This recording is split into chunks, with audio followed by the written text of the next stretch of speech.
শর্মিষ্ঠা বলছি। প্রত্যেককে জানাই দোলের শুভেচ্ছা। বিশেষ দিনটি একটু অন্যরকম ভাবে শুরু করলাম আজ এঁচোড় ডিম চিংড়ি। বিকেলের দিকে চলে গেছিলাম সোমনাথের ছোটবেলাকার বন্ধুর বাড়িতে, সেখানেও আজ নিয়ে যাব। প্রথমে আসি রান্নাতে।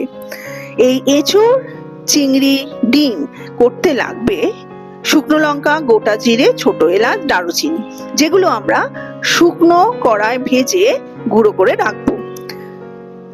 একটি পাত্র নিলাম, পাত্রে এক এক করে পেঁয়াজ, এঁচোড়, আলু, চিংড়ি মাছ, আন্দাজ মতো সর্ষের তেল, আদা বাটা, রসুন বাটা এবং পরিমাণ মতো নুন, কাশ্মীরি লঙ্কা গুঁড়ো, হলুদ গুঁড়ো আর একটি গোটা টমেটোকে 4 ভাগ করে দিয়ে ভালো করে ম্যারিনেট করে 10 মিনিটের জন্য রেখে দিলাম।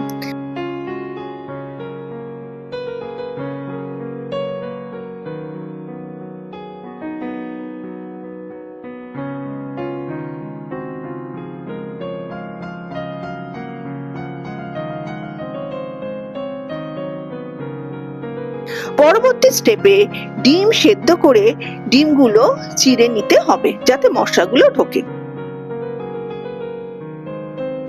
এবার শুকনো লঙ্কা, গোটা জিরে, এলাচ, দারচিনি নাড়িয়ে ভাজা ভাজা করে যখন মশলাটি থেকে ভাজা মশলার গন্ধ ছাড়বে, সেগুলোকে আমরা মিক্সিতে গুঁড়ো করে নিয়ে রাখলাম।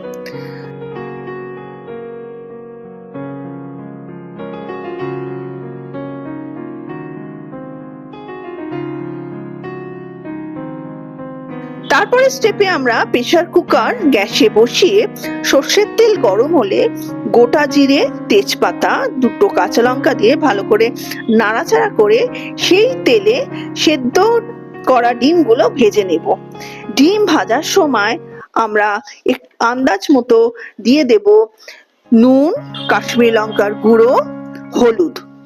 ডিমগুলো ভাজা ভাজা হলে একটি পাত্রে সেগুলো তুলে রাখবো। সেই তেলের মধ্যে ম্যারিনেট করা এঁচোড় দিয়ে ভালো করে কষাতে থাকবো। গ্যাসটি সিমে করে প্রেসার কুকারের ঢাকনা চাপা দিয়ে কিছুক্ষণ রেখে দেব। কিছুক্ষণ পর দেখবো ঢাকনাটা খুলে যে একটু জল বেরিয়েছে।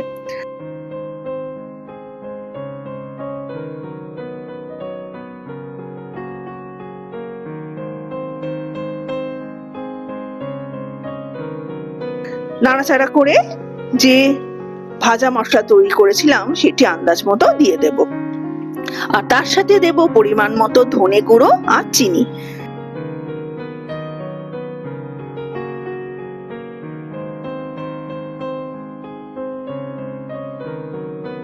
এরপর ভাজা ডিমগুলো দিয়ে নাড়াচাড়া করে ডিমগুলো আবার তুলে নিতে হবে।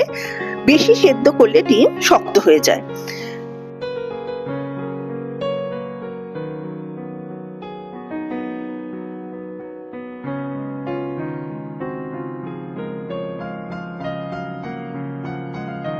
পরিমাণ মতো এবার গরম জল দিয়ে ফুটিয়ে নিয়ে সামান্য ঘি দিয়ে প্রেসার কুকারে মুখ একেবারে বন্ধ করে দেব। 3-4টে সিটি।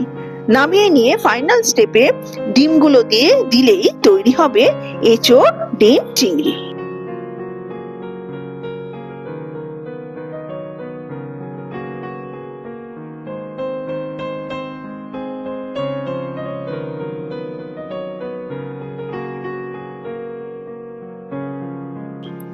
চলুন এবারে যাওয়া যাক সোমনাথের সেই ছোটবেলাকার বন্ধুর বাড়ি।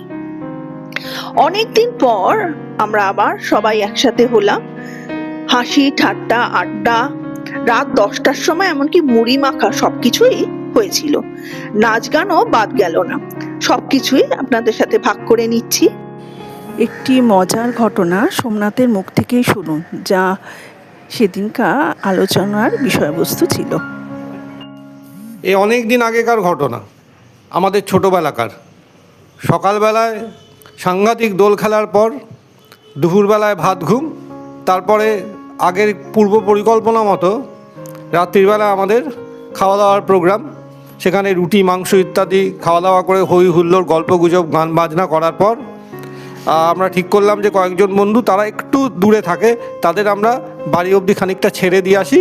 তো দলবল মিলে পাড়ার মধ্যে দিয়ে আমরা হাঁটতে হাঁটতে যাচ্ছি এবং যে খাবার অবশিষ্ট হয়েছে সেই খাবারগুলো ঠিক করা হলো যে যেতে যেতে যদি রাস্তায় কোনো কুকুর বেড়াল ইত্যাদি পাওয়া যায় তো তাদের আমরা আমাদের সঙ্গে সেই আনন্দে সামিল হওয়ার জন্যে খাবারগুলো তাদের আমরা দিয়ে দেবো। কিন্তু দোলের দিন তার ওপর রাত হয়ে গেছে, অন্তত 10:30 পৌনে 11টা বাজে, একেবারে নিশুতি, এবং আমরা নিজেরা হাঁটতে হাঁটতে যাচ্ছি আর গল্পগুজব করতে করতে যাচ্ছি, আর কেউ মাঝে মধ্যে হাতা দিয়ে ডেচকিও বাজাতে বাজাতে যাচ্ছে এবং পাড়ার মধ্যে শান্তিভঙ্গ হচ্ছে।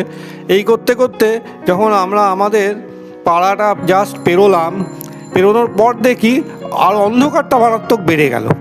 তখন বুঝলাম যে ওই অঞ্চলে সাময়িকভাবে হয়তো ফেজ অফ হয়ে গেছে, মানে লোডশেডিং। তো এমন সময় কিছু কিছু বাড়িতে আমরা দেখছি হ্যারিকেন কিংবা লণ্ঠনের আলো দেখা যাচ্ছে। তা আমরা যেতে যেতে এতই নিশুতি যে রাস্তায় কিন্তু কুকুর বেড়াল ইত্যাদি কিছুই পাওয়া গেল না। তখন আমরা ঠিক করলাম তাহলে খাবারগুলো ফেলেই দিই।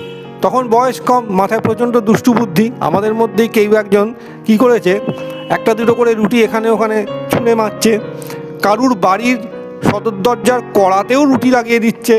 এরকম ঘটনা ঘটাতে ঘটাতে আমরা চলছি। এমন সময় কেউ একজন করেছে কি, একটা রুটি নিয়ে ফ্লাইং সসারের মতো রুটিটাকে ছুঁড়ে দিয়েছে কোনো একটি বাড়ির দোতলার বারান্দা লক্ষ্য করে।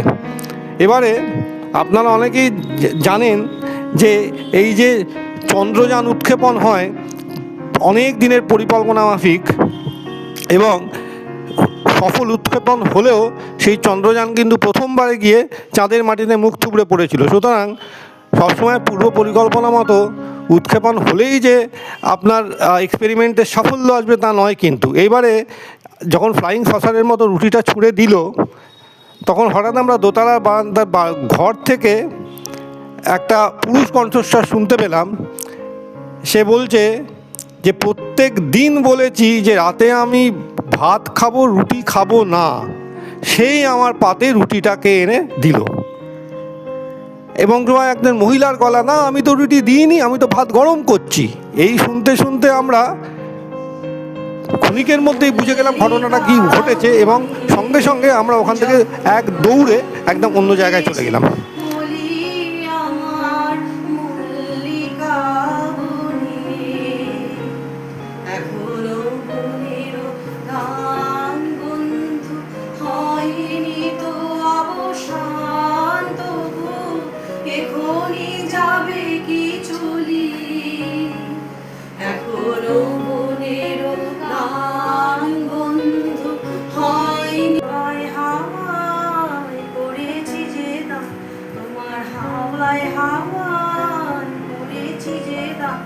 আমার আপন হারা প্রাণ, আমার বাঁধন ছেঁড়া প্রাণ, তোমার হাওয়ায় হাওয়ায় করেছি যে দান, তোমার হাওয়ায় হাওয়ায় করেছি যে দান। তোমার অশোকে কি সুখে অলক্ষ রং লাগলো আমার অকারণে সুখে, তোমার অশোকে কি সুখে অলক্ষ রং লাগলো আমার অকারণে সুখে। তোমার ঝাউয়ের তোলে মরমরিয়া উঠে আমার দুঃখ রাতের গান, ফাগুন হাওয়ায় হাওয়ায় করেছি যে দান, তোমার হাওয়ায় হাওয়ায় করেছি যে দান। আমার আপন হারা প্রাণ, আমার বাঁধন ছেঁড়া প্রাণ, তোমার হাওয়ায় হাওয়ায় করেছি যে দান, ফাগুন হাওয়ায় হাওয়ায় করেছি যে দান। পূর্ণিমা সন্ধ্যায় তোমার রজনীগন্ধায়, রূপসাগরের পাড়ের পানে উদাসী বন্ধায়।